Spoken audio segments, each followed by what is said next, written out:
এটা কি বলো তো? তোমরা জানো এটা কি? এটা হচ্ছে বাদামের খাজা।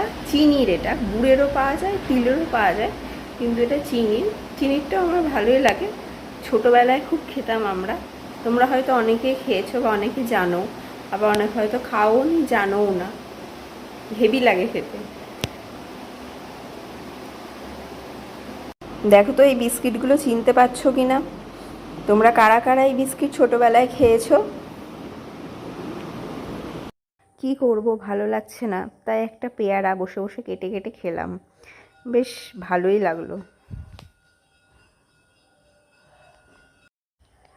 বিকালে বসে পেয়ারা খাওয়ার মজাই আলাদা। পেয়ারাটা কাঁচা কাঁচা দেখতে হলেও খারাপ না, খেতে কিন্তু বেশ ভালো। বিকালবেলায় এই জানলায় বসে বাইরেটা উপভোগ করতে আমার বেশ লাগে। আমার ঘরের সবথেকে প্রিয় জানালা এটা। মাঝে মাঝে বিছানায় শুয়ে আকাশটাকেও উপভোগ করি, খুব সুন্দর লাগে। আর বৃষ্টির দিনে তো হারিয়ে যায় মনে হয় কোথায়। কি সুন্দর দেখো, বাইরেটা দেখা যায় এখান থেকে।